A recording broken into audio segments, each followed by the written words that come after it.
your source for everything paranormal. Para X. The views expressed and the opinions given by the individual host and their guests do not necessarily reflect those of Para X, its affiliates, or its sponsors.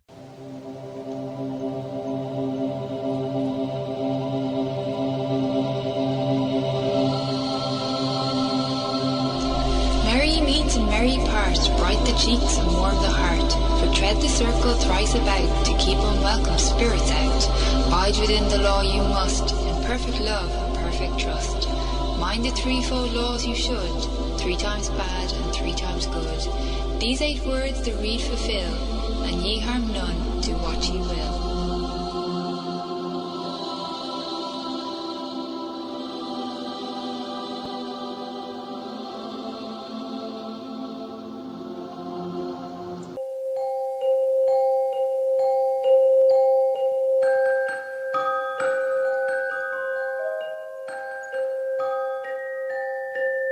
Welcome to Stirring the Cauldron on the Para X Radio Network. And now, here's your host, Marla Brooks. Hey, merry meet everybody, and welcome to Stirring the Cauldron. Now, my guest tonight is Mark Yama, and he's the author of the book, The Spirit Transcendent. Now, Mark is an associate professor of clinical psychology at the University of Idaho, as well as a licensed psychologist in practice for over 30 years. As always, chat room questions are always welcome, and if you're listening to the live show outside the chat room, come join us at paraxradionetwork.com. And Mark is here, so might as well bring you in. Mark, welcome to the show. Why, thank you. Thank you so much. I'm glad to have you have me. Okay. I've got so many things that we're not going to get to, but I'm going to give it hell trying. So I want to start kind of at the beginning. The Spirit Transcendent is a book that deals with exploring the extraordinary in human experience. And when you first started your clinical practice, was the word transcendent used very often in your vocabulary? No. And that kind of leads me to a point I ought to make. So this book is, filled with transcendent experiences, spiritual experiences, given to me by my clients, psychotherapy clients. But no, I came to this very naive. In fact, my training is very empirical, very materialistic, frankly.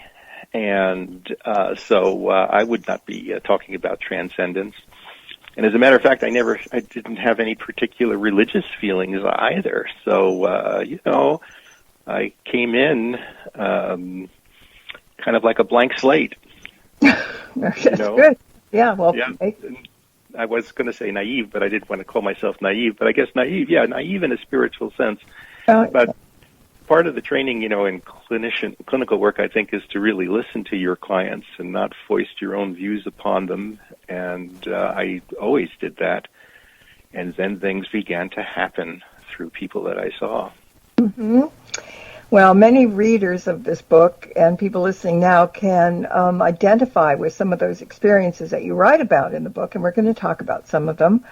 And some of those who have had the same experiences that you write about may have kept themselves afraid to say anything to anybody, and they're probably going to breathe a sigh of relief that they weren't hallucinating and going crazy. So, it's a good book for that. Yes, well, yes, that is true. That is absolutely true.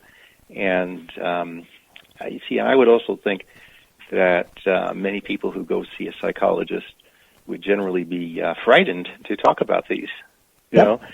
But I know that they can be very important, very central to a person's life. They could be a beautiful experience, something you would naturally talk about. But, it's, in a way, here I am as like a psychologist, and they're going to say, now I'm going to talk about this to the psychologist. Well, then that, right there, I'm like, in a sense, the worst person to talk to about it. But it turned out entirely differently I've had all of these people tell me about these experiences. Yeah, and this book it's a book about spirituality. So how do you define spirituality, and do you think that each of us experiences it in our own ways? Oh, I would say so. Yeah, I would say definitely. I would say that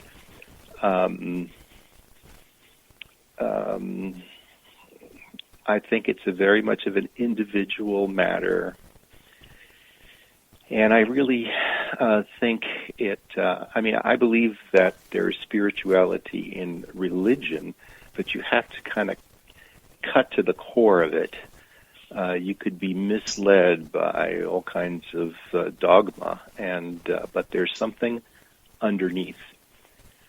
Actually, you could have a whole book or a whole research program on just showing that there is something that's spirit, or that there's a spiritual, or that, the material view is incomplete.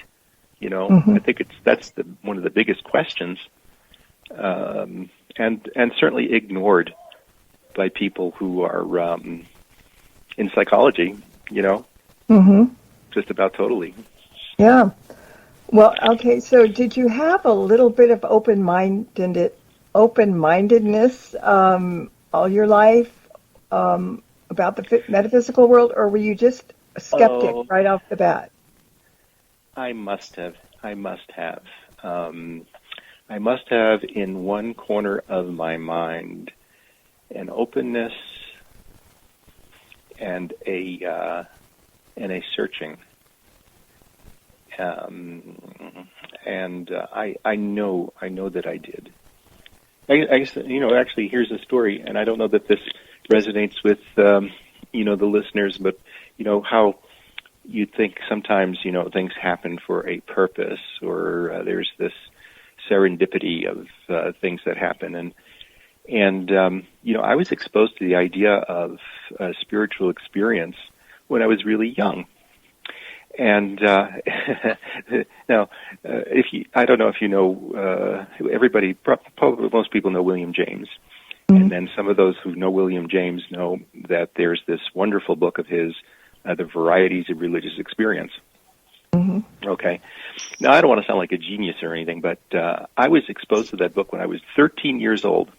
I went to a public library, my local public library, and somehow I picked this book out, and read it. It made an impression on me. Now, I can't, knowing the book now, and I'll assign chapters to my students, and, they can't read it. They can't read it at all, and they're college students. But I can't possibly have read the whole entire thing. But I probably gravitated towards some of the parts that had to do with there being experiences, bona fide experiences. And, in James is not casting those as pathological at all. They're part of what people experience. Not everybody experiences a spiritual experience. Not everybody has a religious experience, but he does not think of that as that's part of human ability. It's just that not everybody has it. And so, but anyway, that's not, we're going back more than 50 years. In fact, I can calculate that, more than 55 years, maybe 55 years. And it might have worked on me, over time, maybe, I suppose as a psychologist, I'm allowed to say there could be an unconscious, kind of working away in my unconscious mind, without my awareness. Well, and awareness. And awareness is a good word because, you're saying, well, maybe some people have those experiences and some don't. I kind of think, and, I'm not right either all the time, but I kind of think everybody does, but they don't necessarily realize it. So, That could be. Yeah. Yeah, that could be. Also, we'll talk probably a little bit about how I got started with the people that I saw, but towards the beginning, when I met this one person, and I guess we'll have to go into her a little bit, and I call her Betty in the book, I had a spiritual experience. It blew my socks off. I couldn't believe it. It's like, whoa, what well, is this? Do tell. I want More information. Okay. Yeah. Well, I'll tell you about my experience. Yes. Well, let me come back to, for context. So the thing with this, what I found from my patients, the first person was this person who I called Betty. And she came into my office, and I'd love to come back and fill this in because I start out the book with this because to me, it's such a charming story. And but she was impoverished, poorly educated, with like a 7th grade education. Mm-hmm. And I saw her once, ostensibly because I was going to help her with chronic pain. That was my specialty, or it is my specialty as a psychologist. And I'll tell you more about her in a moment after I tell you about my spiritual experience. But mm-hmm. we became friends. I mean, I billed for one session, and then I continued to see her for 2.5 years, maybe 80 times. We just became friends. Kind mm-hmm. of an unlikely pair. I'm a professor. I mean, she's got a 7th grade education. And I'll go on about that. But she would fit William James's book perfectly as somebody who James would have said, you look at her and she looks like a crazy old lady, but she was a virtuoso in the spiritual field. And I'm actually kind of paraphrasing something that William James wrote in his book, a virtuoso. She was a virtuoso. She's lifetime filled with spiritual experiences. And maybe a couple of months into my meeting with her, at that point it was weekly, I had this thing that happened to me. And you say, do tell. Mm-hmm. Would you like? I'll give you this scenario. Okay. I'm driving into work, which is about 15 miles away from my home, and I started thinking about a sci-fi book that I was reading. And I suppose the back story is that the idea was that gods could be created by men or women. Let me continue. So anyway, I'm just having these idle thoughts. You know what I mean? I'm going down the road thinking about that, and I'm thinking about God could appear in the most unlikely place. In this case, I'm thinking about Betty. She would be an unlikely example of, the manifestation of God. Then I got to be thinking, well, God could be in her, and then I'm thinking, well, God could be in me, and then I started to think, well, I could be in God. And so all of this, this thing starts percolating, which is sort of a joining, between me and God. I'm in God, God is in me, and then something starts growing, and it gets more and more intense. And then I stopped at this little coffee shop where I sometimes stop and started thinking about this, and I'd write about it, but then, so when I stopped writing, it got more intense. It's like, as soon as I'd think about it, it diminished. Then, I was sort of raised in the Catholic Church. I'm sort of an ex-Catholic, but I didn't know what to do exactly. So I decided I'd go to this church. The doors are open. I'll tell you the truth. I was becoming so overcome by this, it was hard to stay on the road. Now, nothing like this has ever happened to me before. And may I add, there's no drugs involved whatsoever. Okay, all right. So I'm sitting in this church, and I'm kind of looking around, and this person comes in, does something with the host, and it's like all of a sudden I could see, it's like I was in contact with, I think some religious philosopher called it the ground of being. The isness of things. And it was, and then I had these sort of insights, that it were half in words, like that the church is blind, it's striving for something, but it's blind. But anyway, it was incredible. And in fact, it was a lot like, well, let's see, there's so many connections to this. Later on, to trying to make sense of it, I realized that what that was what in the Catholic religion is an ecstasy, and there's Catholic saints like Saint Teresa that talk about it all the time, and it's like, I had one of those, maybe not like her, but I had one of those, and the thing about it is that it's so beautiful, and it really does. You really feel like a new person, like a new person. Amazing stuff. And in fact, for years after that, I wished I had it again, and I was regretful that I could not have it again. Oh, you may be able to. Oh, I hope so. I hope so. I hope so. Boy, I'll do almost anything to get there. Now, you know what? This also sensitized me, because in the book, I talk about a number of people who have had near-death experiences. They shared them with me, and that they had the same feelings and experience in their near-death experience. This sense of overwhelming beauty is just something else, And then here I am, the professor, so of course I want to figure out what's going on here. And so I was reading Aldous Huxley, the book, The Doors of Perception. So Aldous Huxley took, I think it was mescaline, or I can't remember. I think it was mescaline, and then he writes about his experience, as it came on. And he's looking at a chair. I think he's looking at a chair, and I could tell from what he wrote that he was experiencing exactly the same thing I experienced.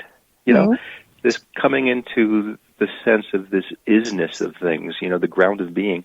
And may I add a second time, I wasn't taking any drugs. I'm not taking any drugs.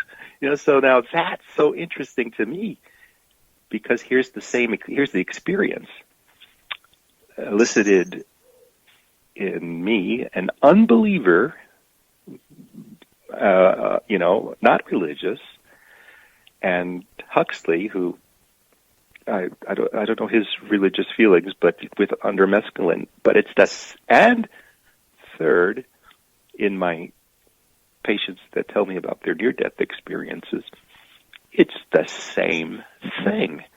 And so that's what is spiritual. See, that's spirit. That points the spiritual finger to something. It's not religious, though people may try to explain it in religious terms, as in, I was seeing heaven, or I was on the God's kingdom, or something of that kind. But that's the way they're trying to explain it after the fact. So I think of it as a raw experience.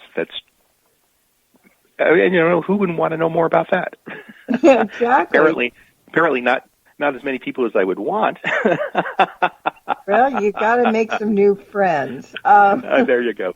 You go. See, you're pretty much like in the middle of the metaphysical and the scientific world. And thank you. Was it, or maybe to some degree is it, very difficult to decipher which patients are actually having these experiences and those who might be just having a vivid imagination, or perhaps need people's attention and make up stories? I mean, is there a special criteria that you use to define truth from fiction, especially since some of what you hear could be, well, and it probably has been for you, very far-fetched, Sure. Even to maybe a metaphysician. So how do you define truth from fantasy? Sure. Well, let me try to take a stab at it, or talk around it. And we do have to come back to my first experience with Betty. Don't forget that we have to come back to that. Well, first off, I don't think anybody was telling me stuff because I wanted to hear it. I think that's pretty safe to put that off the table, and for a couple of reasons. See, the thing is that one of the remarkable things about seeing all these people is that nobody who came into my office knew I was interested in this stuff. If I wanted to do something like a research project, I might send out a questionnaire, or advertise something, have you had a spiritual experience? Come and talk with me. But no, actually, I didn't mention it. And maybe now somebody knows I'm interested in it, but then nobody knew. And there was nothing in the consulting room to cue them. It's just a vanilla-type consulting room, professional in a pain clinic. And not only that, but when I saw people, it was for other reasons. I was doing these assessments typically. It had nothing to do with spirituality. But then what will happen is that somebody will say something, maybe about a near-death experience or something that cued me to say, oh, no, there's something spiritual here. Now, I will admit that once that happened, I started to ask more and more. Okay, but so people are I'm just doing my innocent job as a psychologist. Not necessarily counseling. I do some counseling, but mostly it was assessments, which were actually very neutral about people getting approved for medical procedures. And this stuff just came up. Now, the other reason why everyone in the book, I believe, let me put it this way, I believe what they told me was their truth. Mm-hmm. I can't possibly say, to talk about whether it's real or not real is a very deep topic in itself. Mm-hmm. But I have no doubt that they saw it. Now, for example, we'll take Betty, who we'll talk about in a moment, and she had some very bizarre, unbelievable experiences. But I saw her 60, 80 times, maybe 80 times over 2.5 years.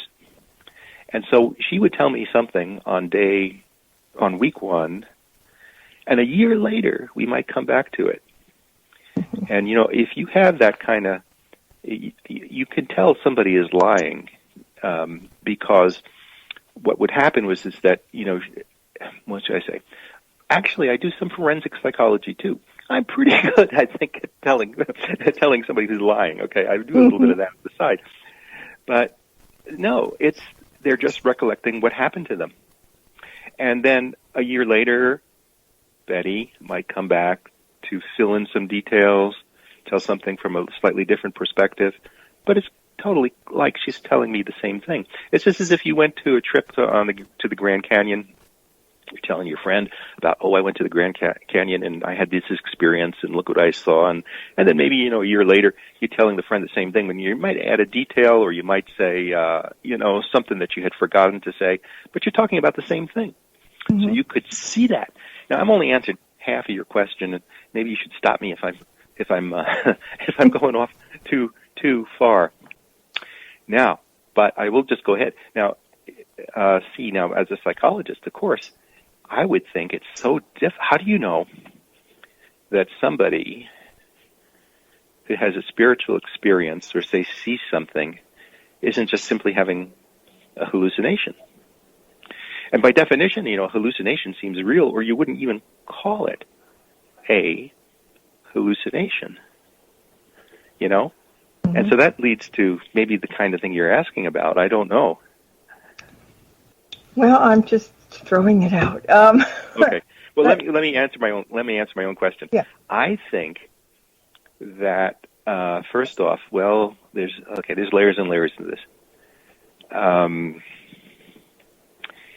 First off, I don't think that you could take an experience that other people would call a hallucination as a sign of mental illness. You have to have other kinds of criteria also, and a lot of them have to do with the person's ability to function. Mm-hmm. Okay? They're not living well. Right. But if you were to talk to any of the people that I did about their spiritual experiences, they would say when they had them or after they had them, they could live better. Mm-hmm. Mm-hmm. I actually had a woman say that after we talked about a near-death experience of hers. She talked about it. It was just lovely. And at the end of that, she says, I think having had that happen, you could live better, mm-hmm. And Betty, too, who we're returning to time and time again, you could characterize her diagnostically, but she had everything together. You know what I mean? Mm-hmm. She had warmth. She understood things. She had humor. Mm-hmm. She was, it didn't fit. It wouldn't fit the picture of mental illness. Mm-hmm. I've gone on and on and on and on and on and on and on. Let me just ask something really quick, because we're going to skip the break because we're on a roll. So right, that's good to hear, and with the telephone rather than Skype too. So good. So one of the things that I was thinking about was talking about, well, we got to talk about some of the things, the stories in your book, all right? Because that's what the book is about, pretty much. It's stories that come from the recorded interviews with your patients over the last few years. Mm-hmm. And, they run the gamut from experiences like messages from God, seeing angels. You mentioned near-death experiences, possession, all kinds of stuff. And we will get back to Betty in 1 second. But maybe we should leave her for the end, just so people can anticipate. What is this? Who's this Betty? I want to know about Betty, but we'll just tease them. I'll just tease them by dropping this in a couple of times, and then we'll talk about it. Why don't you just say what her chapter is called?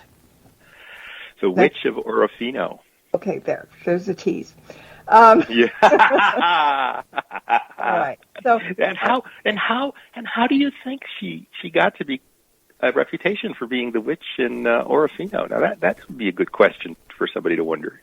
Well, yeah, and I mean, I have my theories that I'm going to keep shut for now, anyway.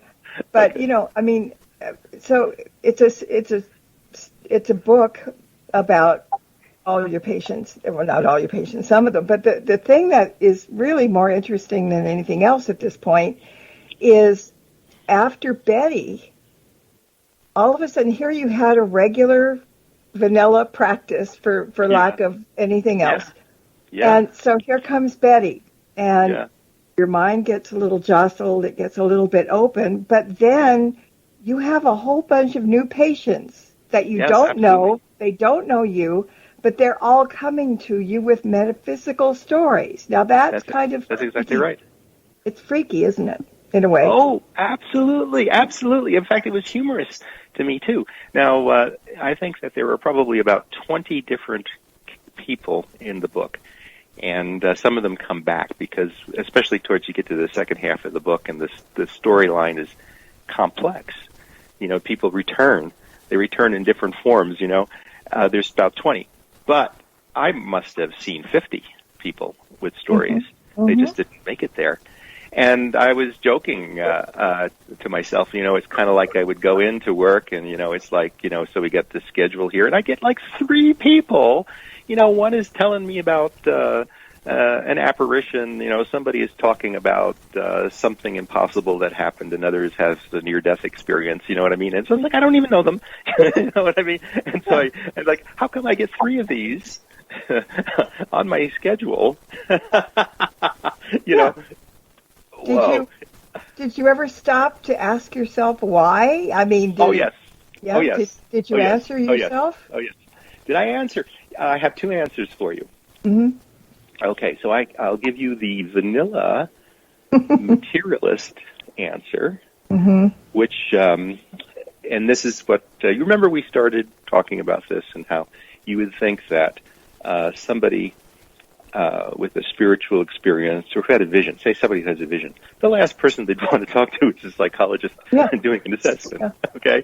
So could it be that these experiences are actually rather common?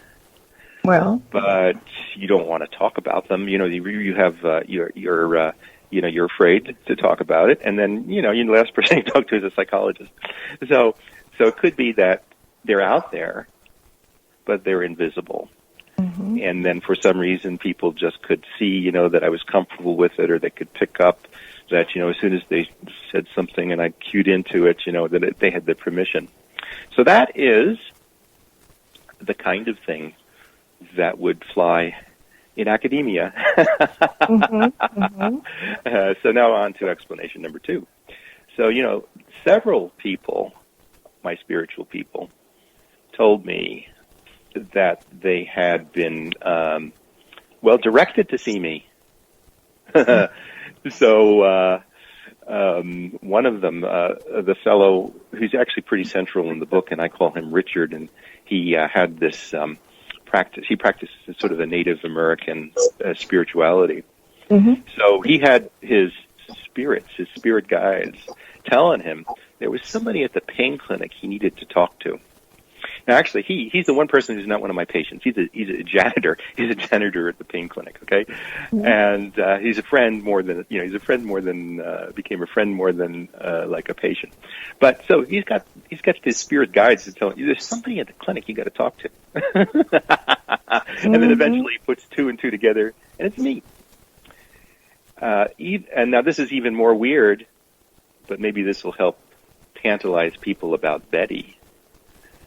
After I saw her maybe 5-6 sessions, you know what I mean? She peers at me with her one eye. She just has one eye.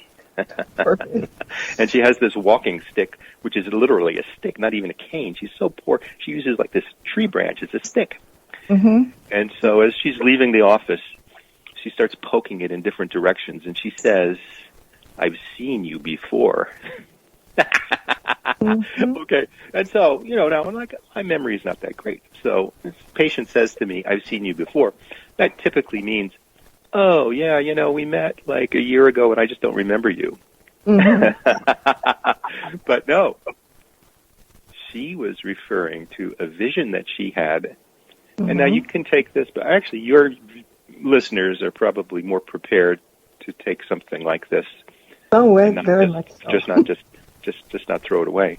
But she told me, and she was 73 when we were talking, and she said afterwards, I found out that she had this experience, another spiritual experience when she was 18, and she was with Jesus in a garden. She had a foretelling of her life, and I was in that. According to her, I was in that. Mm-hmm. I was 2 years before I was born.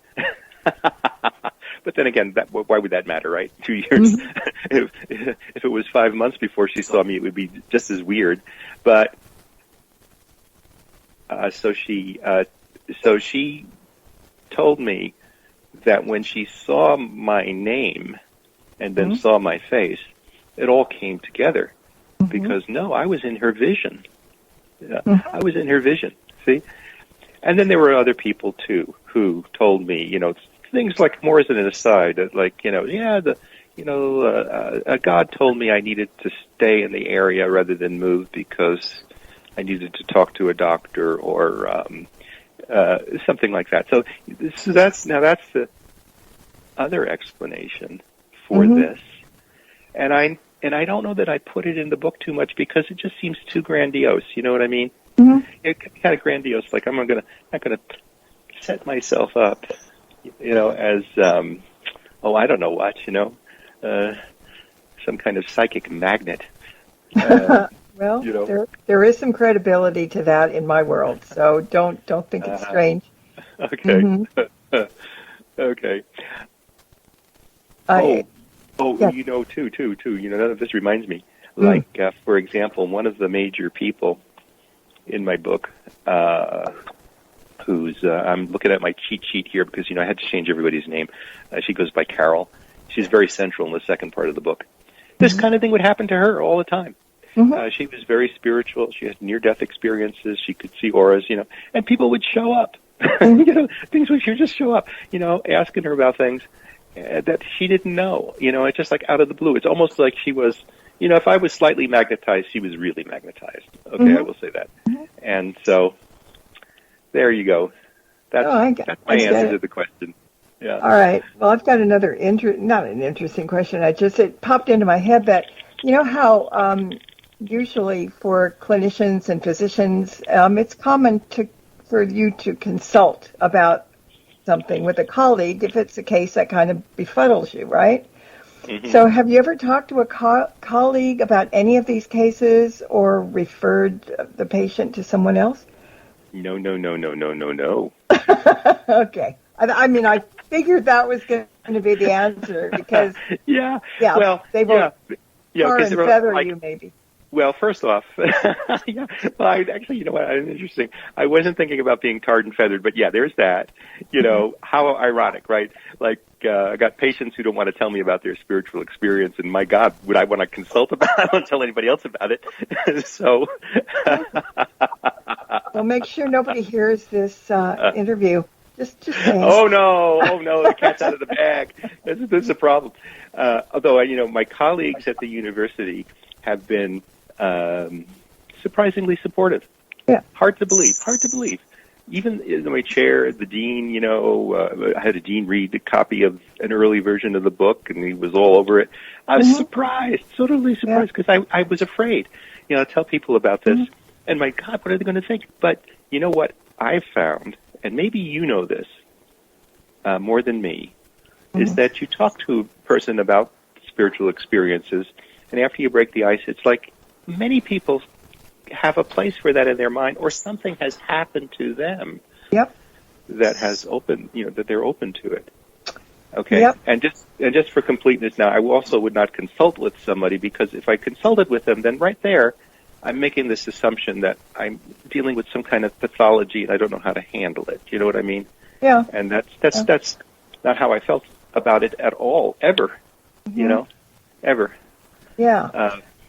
No, I just, it just popped into my head, that, oh, well, can you talk to somebody? Don't talk to somebody. Yeah. But, all right, so... Oh, you know what? Here's another idea, too. Yeah. As a psychologist, and I don't know that there are any psychologists who are listening to this, but I felt like, for people who actually have hallucinations and mental illness, my openness to the spiritual gave me a kind of a leverage. So, for example, somebody has... hallucinations that are maybe like the devil or whatever, and it just seems to me like, and there are other things going on that suggest mental illness, and I could go in there, and instead of just saying, well, you're having a hallucination, like it's just, you got to take medication, I could say to him, well, actually these experiences could be mental illness and they couldn't, and we could look at it, and then I kind of develop a kind of trust there, and then I think I've done good by not being so condemning of something unusual, Yeah, I mean, I opened the floodgates when I was writing my books about ghosts of Hollywood. I would go to different locations, and I went to one that's a famous location in Hollywood, but nobody's ever written about it, in any ghosty books or anything. And I went in there and had dinner there, and one of the waiters came by, and I said, just out of curiosity, have you had any strange experiences here? Yes. And he looked at me really strange, and I thought, oh, I'm going to get kicked out. And he says, wait a minute. And he goes and he gets the owner. And they both come back to the table, and they said, you're asking if we have ghosts here, or it's haunted or something? I said, well, just, out of curiosity. Well, that opened the floodgates. Once people trust you and know that everything's okay, it starts to flood. So, you kind of have to open it up carefully, but once you do, it's not Pandora's box. It really works. Now, there was one thing in there, because we're talking all the different things that you have, like near-death experiences in there and all that kind of thing. But I skimmed through the book, but I came across something that kind of made me stop for a minute, and I don't know if it's Betty or not, but it was someone that passed from cancer, and then and this could be a whole show just about this thing, because it has to do with possession. She passed from cancer and then came to inhabit the consciousness of another patient of yours. Oh yes. I mean that's serious stuff, because possession, even though you called it benign possession, how did you deal with that? I mean, did you recognize the person? She changed her personality or something, or she was telling you something that the other one would have told you, but this one did. I mean, it's crazy. Yes. Well, it is. It is crazy. And I'll try to wrap words around this in a short time. But actually, we could talk about this case and the ramifications for an entire hour. And we can do that down the line for sure. Oh, you know what? Okay, I tell you what. If you ask, I'll do it. Oh, if but you have to ask. If I build it, you will come, right? Okay. Yeah, right. But you have to ask. Okay, well, so this does involve two people who are important in the book and who reappear throughout the second half of the book.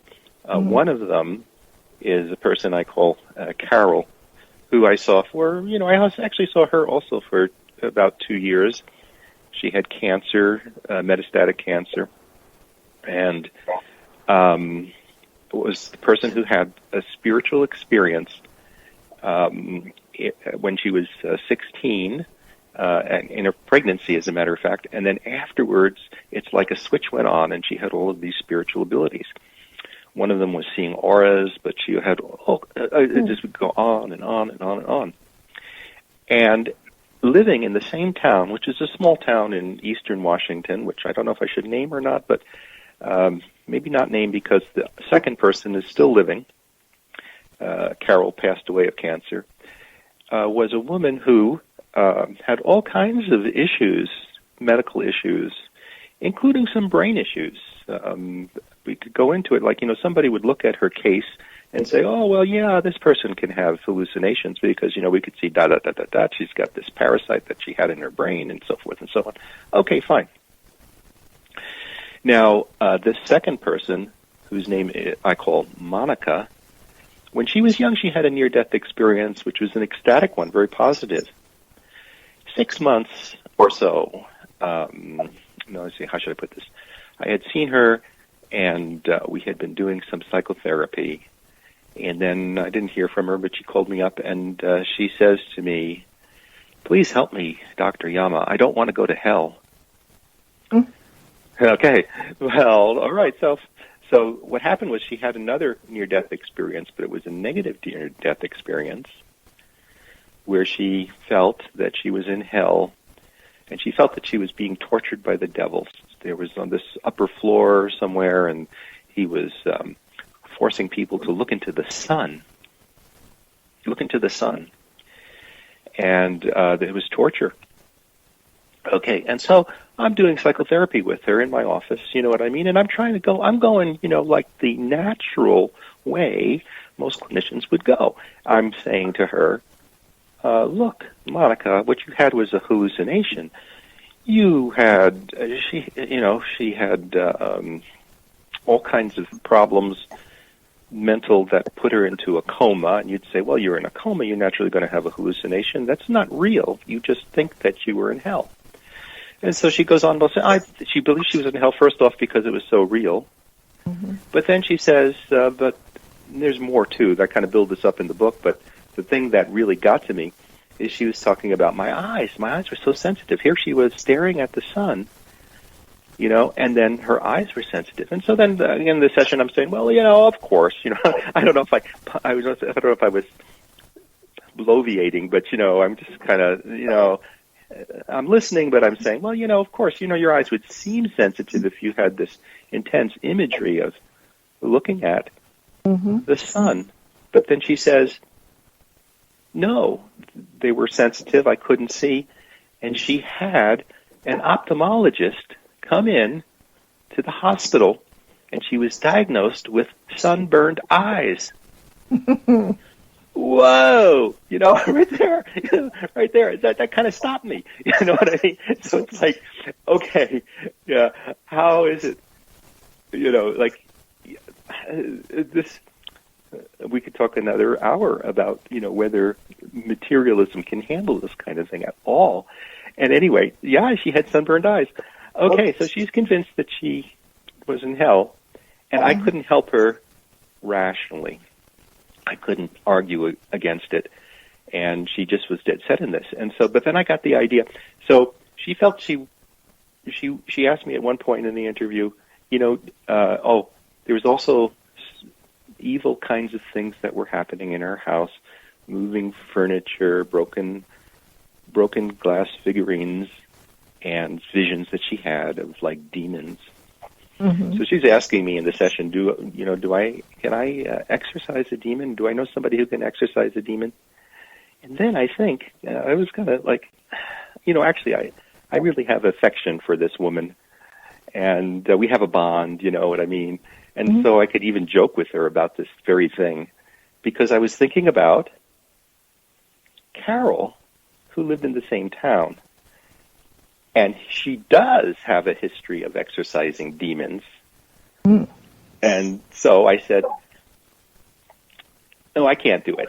And then I started joking, but I have just the referral. There you go. So I brought them together. Mm. And, which is not exactly traditional psychology or psychiatry, either. But I brought them together, and they met once. And what happened was, I would love to talk about this more and more, but just to condense it, mm-hmm. Carol passed away of her cancer. Mm-hmm. And then I was in a session with Monica, mm-hmm. And so I broke the news to her that she died, and they had only met once, mm-hmm. And so then she says, well, she's right here. It's like occupying this space, between us, you know what I mean? So, no, she's right here.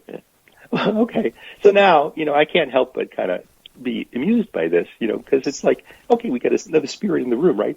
So I'm thinking, okay, now we're going to do psychotherapy. You got me, you got the patient, we got the spirit, right? And so I was using the spirit. So at first I was kind of asking her, because she thought so much of Carol, what advice Carol would give her about her feelings about being in hell, but then when she told me that no, Carol was actually in the room, I said, well, what does she say? Mm-hmm. I was kind of upping the ante from what would she say to what does she say? And then for the life of me, Monica tunes in. She listens, it's like she cocks her head to one side, she listens, and she's receiving a message. Now, see, we would not consider that possession, though. No. I wouldn't consider it a possession. It's like she's a medium. It's like she's a medium. Yeah, actually, exactly like medium. We'll have to. Actually, I'll get to the possession part in a moment. We've got 3 minutes. Oh no! Oh, I know. Okay. Okay. So yeah, go ahead. Okay. Okay. So this is what happened. Monica became a conduit so that I could ask things. I could ask questions of the deceased Carol, and they were true. I could independently verify them. It boggles the mind. And by the way, as a bit of an academic, I realized that I was actually replicating something that had been done 100 years ago with Leonora Piper, who is a famous medium, who knew things that she shouldn't know. But it's like, that was a medium. This was a patient. It's incredible. So she knew things that she wouldn't ordinarily know, and it's like, that will just blow your socks off. And who wouldn't want to have, I have better evidence of the survival of the personality after death than you're ever going to get anywhere. It's just like incredible. Sorry, pardon me for going on. But anyway, so the thing was that after that first meeting, when she had the spirit of when Monica had the spirit of Carol in the room, she didn't leave. She was with her. A couple of months later, we have another session. To my surprise, Carol is still around. She's a very upbeat, positive person, like an alternative personality inside my first patient. And she was beneficial because for the first time in I don't know how many years, Monica had suffered from depression, and her depression was lifted. It was lifted through this spiritual presence, who in this case, well, I guess it blurs these distinctions between being a conduit and a channel and then having a multiple personality on an altar. So it's like, wow. The only problem was I had a sinking feeling late at night that, did I just create a multiple personality? That's that's the academic in you. And that's one of the reasons why I wouldn't consult with a colleague. There you go. All right. I should have warned you that an hour goes by really, really fast. So it does. I'm surprised. So you will come back and we'll really talk about a little bit more about that and Betty, because now we don't have time for Betty. Poor Betty. That's right. That poor Betty. I'd love to talk to you about Betty. We will do that. But in the meantime, if people want to get in touch with you, they have a question, maybe they want an appointment or something, how can they find you? Oh, they could find me through email. Mm-hmm. Okay. Well, I'm a professor at the University of Idaho. Mm-hmm. And it would be M as in Mark is my email is M as in Mark, Yama, YAMA, at uidaho.edu. Okay. Okay. That's probably the best way to reach me. And, it really feels good to hear somebody's interested. It's, so I'd welcome the email. Okay, good. All right, we are going to go. I will get in touch with you very soon, like probably right after the show, and we'll see what we can do, about getting you back so we can just concentrate on one thing rather than, whatever. Yeah. So I want to thank you. Okay. Thank you for joining us tonight. And it truly was my pleasure, and I mean that sincerely. I didn't scare you, so this is a good thing. And we've also got to thank the listeners for listening in. So until next time, everybody, blessed be. Merry meet again. Thank you for tuning in to this episode of Stirring the Cauldron with Marla Brooks. Please join us again next week at the same time for another great guest and more cauldron stirring. Any rebroadcast or other use of this program without explicit permission is strictly prohibited. Copyright 2024. The Mysterioso March by Kevin MacLeod is licensed through Incompetech.com.